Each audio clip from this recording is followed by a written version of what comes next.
Do you, Obinna, take Adanna to be your lawfully wedded wife? Stop the ceremony.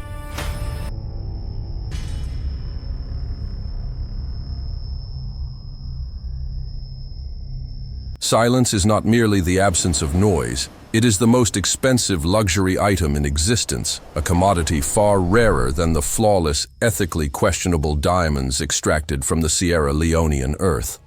Most men, when confronted with the visceral architecture of betrayal, choose noise. They choose the shattering of glass, the raising of voices, the chaotic unraveling of emotion that signals weakness to a watching world. But for a man like Obinna Ikechukwu, the 38-year-old CEO of Paystack's newest rival, Apex Fin, silence was an asset class he had mastered long before he made his first $10 million. He understood that a house, even a minimalist, concrete and glass fortress overlooking the gray Atlantic waves of Lagos's Banana Island, retains the memory of everything said within its walls. But it is the things left unsaid that rot the foundation. As he stood on the travertine balcony of his master suite at 4 a.m., the humidity of the Lagos morning already clinging to the air like a second skin, Obinna did not look like a man whose world had ended 7 hours prior. He looked like an algorithm resolving an error. He took a slow, deliberate sip of his espresso, brewed from a $4,500 La Marzocco Linea Mini, the dark liquid tasting of roasted chestnuts and the precise, bitter clarity he needed. Inside the room, beneath the Egyptian cotton sheets of a bed that cost more than a mid-level manager's annual salary, slept Adanna. She was beautiful in the way a venomous flower is beautiful, vibrant, intoxicating, and designed by nature to deceive. Today was their wedding day. The budget was $650,000, and Obinna knew everything. The discovery had been almost insulting in its simplicity, a testament to the carelessness that comfort breeds. Adanna, usually as guarded as a Swiss bank vault with her digital footprint, had made a fatal error born of arrogance. She had synced her new iPhone 15 Pro Max, a gift Obinna had purchased 3 days ago, to the household cloud network intended for the media server. Obinna had been in his study, reviewing the Q3 projections for his firm, specifically a dip in the Ghanaian market, when the photos began to populate on his desktop monitor, intending to back up to the family drive. They were not photos of wedding dress fittings or floral arrangements. They were screenshots of WhatsApp conversations and explicit videos time-stamped from last Tuesday, a day Adanna claimed she was at a bridal spa retreat in Victoria Island. The man in the frame was not a titan of industry. He was Femi, a 26-year-old brand strategist with 40,000 Instagram followers, a leased 2016 Mercedes C-Class with appealing matte black wrap, and a bank account that likely hovered in the low 5 figures. The audio on the video was crisp, picking up the hum of the air conditioner in a cheap hotel room in Lekki Phase 1. "He's boring, babe." Adanna's voice had echoed through Obinna's study speakers, the tone dripping with a mockery that pierced deeper than the sexual betrayal. "He's a stiff. He treats me like an investment, not a woman. But once the ring is on and the prenup vests in 3 years, we can stop pretending. Just imagine the studio we can build for you with his money." Obinna had watched the clip 4 times. His heart rate, monitored by the sensor on his Apple Watch Ultra, had not spiked above 72 beats per minute. He did not throw the monitor. He did not wake her up to scream.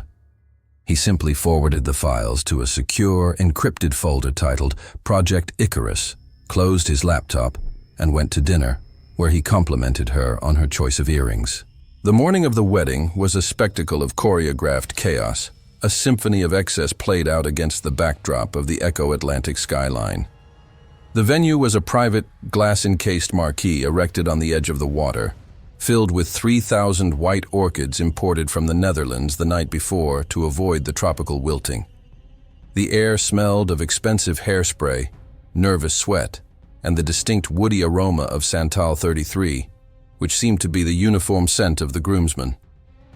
Obinna stood before the floor-to-length mirror in the bridal suite, adjusting the cuffs of his bespoke Tom Ford tuxedo. The suit was midnight blue, the fabric a silk wool blend that absorbed the light rather than reflecting it. He fastened his watch, a Patek Philippe Nautilus 5711 with a green dial, a subtle flex worth roughly $350,000 on the grey market. His best man, Tunde, a heavy-set oil executive who laughed too loud, poured 2 glasses of Macallan 18. To the end of freedom, Tunde joked, unaware that freedom was exactly what Obinna was about to reclaim. Obinna took the glass, his eyes cold and predatory. He had spent the last 12 hours liquidating the joint accounts he had prematurely opened for Adanna, moving the funds into offshore holding companies in Mauritius. He had also instructed his legal team to redraft the NDA she would have to sign to exit the marriage, but that was a detail for later. For now, he needed to play the role of the doting, oblivious provider. He needed her to walk down that aisle. He needed the contract to be socially ratified before he burned it. Adanna felt invincible. As she sat in the makeup chair, a team of 3 artists working on her contour, she mentally calculated the net worth she was marrying into. Obinna's declared assets were in the range of $40 million, but she knew he was conservative with his valuations. She texted Femi under the cape of her dressing gown. "Almost showtime. Delete this. I love you." She didn't see the transaction notification on her phone because Obinna had suspended her supplementary credit card access 20 minutes ago. She assumed the declined Uber Eats order for the bridesmaids was a glitch. She slipped into her dress, a Vera Wang custom piece that hugged her curves with aggressive precision, and looked at herself. She saw a queen. She didn't see a woman walking into a guillotine. The ceremony began at sunset. The guests were the who's who of Lagos and Abuja. Senators with protruding bellies, tech founders in sneakers and suits, and old money matriarchs in towering heels. They sat on gold Chiavari chairs, fanning themselves with programs printed on cardstock thick enough to cut skin. The orchestra played a string quartet version of a WizKid song as Adanna walked down the aisle. Obinna watched her approach. He saw Femi in the back row, wearing a suit that didn't fit him properly, looking smug, looking like a man who thought he was stealing a slice of the king's cake. Obinna smiled. It was the first time he had smiled in 2 days. When the officiant, a bishop with a megachurch in Ikeja, reached the moment of the vows, the silence in the marquee was heavy, weighted by the humidity and the expectation of romance. "Do you, Obinna, take this woman?" the bishop began. Obinna raised a hand, stopping him. The gesture was small, but it commanded the room instantly. He turned to the crowd, his face a mask of polite corporate efficiency. "Forgive me, Bishop," Obinna said, his voice amplified clearly by the lapel microphone. "Before I make a promise before God, I believe in total transparency. In business, we call it due diligence. In marriage, we call it trust."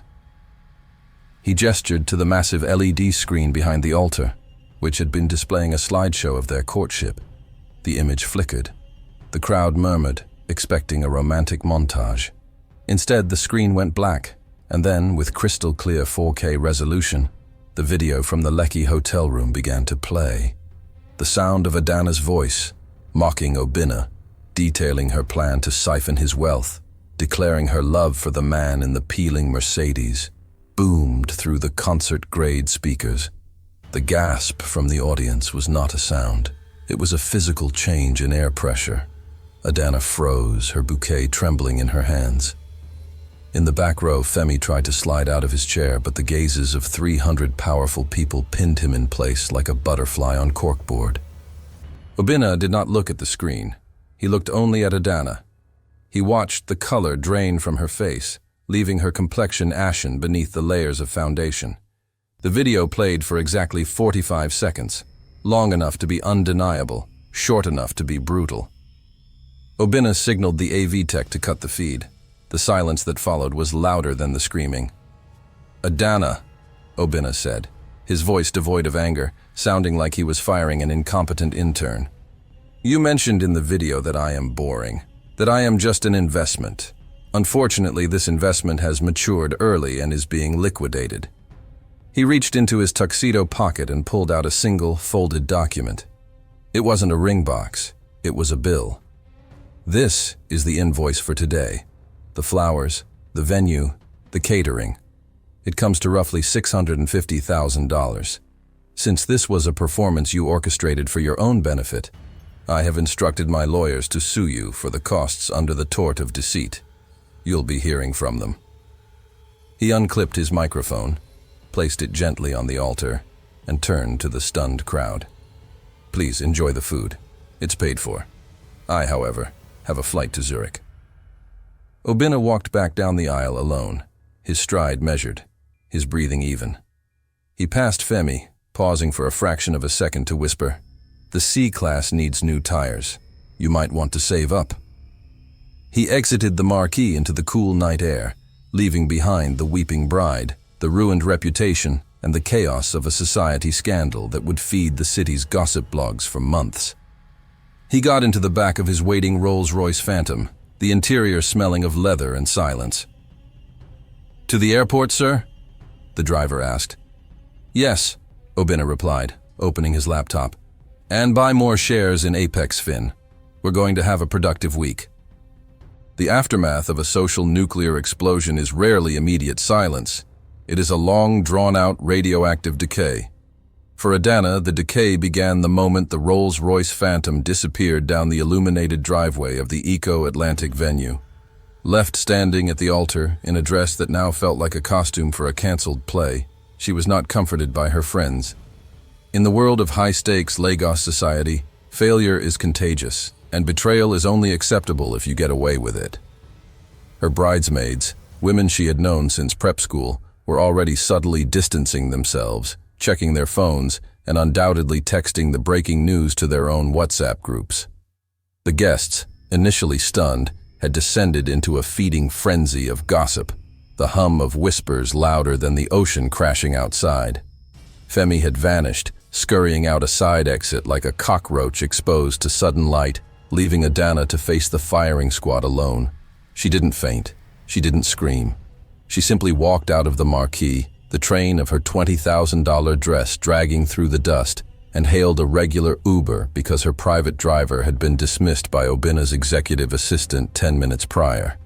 As she sat in the back of a Toyota Corolla that smelled of stale air freshener, checking her bank app, the reality hit her with the force of a physical blow. Account frozen. Contact branch. The provider had cut the line. 3 weeks later, the silence from Obinna was deafening. He was in Zurich, then Singapore, closing a Series B funding round for Apex Fin that valued the company at $1.2 billion. He posted nothing on social media. No heartbroken quotes, no subliminal messages, no pictures of sad solitary dinners. He simply existed above the fray, his indifference a blade that cut deeper than hate. Adanna, however, was living in a noise tunnel. The video from the wedding had leaked, as Obinna knew it would, and was circulating on Twitter and Instagram blogs, turning her into a meme of greed and stupidity. But the social humiliation was merely the appetizer. The main course was the litigation. Obinna hadn't been bluffing about the lawsuit. His legal team, a shark-like firm based in London with a satellite office in Victoria Island, served Adanna with papers for breach of promise and fraudulent misrepresentation. They weren't just suing for the wedding costs. They were suing for the return of every gift given in anticipation of the marriage, including the Cartier love bracelet, the Hermes Kelly bag, and the lease payments on her apartment in Ikoyi, which, it turned out, was in Obinna's name. She was technically a squatter in her own home. She tried to call him, 67 times in the first week. The calls didn't even go to voicemail. The number was disconnected. Femi's destruction was less public but equally thorough. He was not worth suing, you cannot bleed a stone, but he was worth erasing. Femi worked as a mid-level strategist for a boutique marketing agency that handled accounts for several luxury brands. 2 days after the wedding, the agency's managing director received a polite, terrifyingly vague email from Obinna's holding company. It simply stated that Apex Fin and its subsidiaries would be reviewing their vendor relationships and noticed a conflict of interest regarding one of the agency's employees. The implication was clear. Keep him and lose our business. Femi was fired before lunch.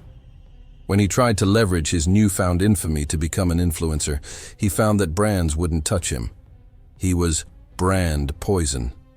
The lease on his matte black Mercedes C-Class expired, and with no income to renew it or pay the balloon payment, the car was repossessed in front of a nightclub, a humiliating scene captured on video by a bystander and sent directly to Adanna. The studio she had promised to build him with Obinna's money was now just a delusional vapor. They met one last time at a cheap cafe in Yaba. Femi looked tired, his arrogance replaced by the twitchy desperation of a broke man. "You ruined my life," he hissed at her. Adanna laughed, a dry, bitter sound. "I ruined your life? I was about to marry a king, and I traded him for a jester." They didn't break up. They just stopped existing to each other. 6 months passed. The city moved on, as it always does, finding new scandals to consume. But for Adanna, the winter of her life had set in. She had been forced to move back into her parents' modest bungalow in Surulere, a crushing demotion from the heights of Banana Island. Her friends had stopped inviting her to events, fearing her bad luck, or worse, Obinna's disapproval, might rub off on them. She was working as a receptionist at a dental clinic, a job she would have sneered at a year ago, earning in a month what she used to spend on a single spa day. One rainy Tuesday evening she saw him. She was walking to the bus stop holding a broken umbrella when a convoy of black SUVs glided past through the puddle-streaked street. The window of the lead car, a brand new Maybach, was partially rolled down. Obinna sat in the back. He looked impeccable, wearing a gray turtleneck and reading a tablet, his face illuminated by the soft blue light of the screen. He looked healthy, wealthier, and entirely peaceful. For a second, their eyes met. Adanna stopped, her heart hammering, expecting something: anger, pity, acknowledgement. But Obinna's eyes simply slid over her, as if she were part of the scenery, as unremarkable as the street lamp or the rain. He didn't signal the driver to stop. He didn't frown. He just looked away and continued reading. The car accelerated, splashing dirty water onto her shoes, and vanished into the mist of the Lagos night. That was the true revenge. It wasn't the lawsuit, which she eventually settled by selling her jewelry. It wasn't the public shame. It was the absolute, crushing insignificance. He hadn't destroyed her because he hated her. He had dismantled her life simply because she was an error in his ledger that needed correcting.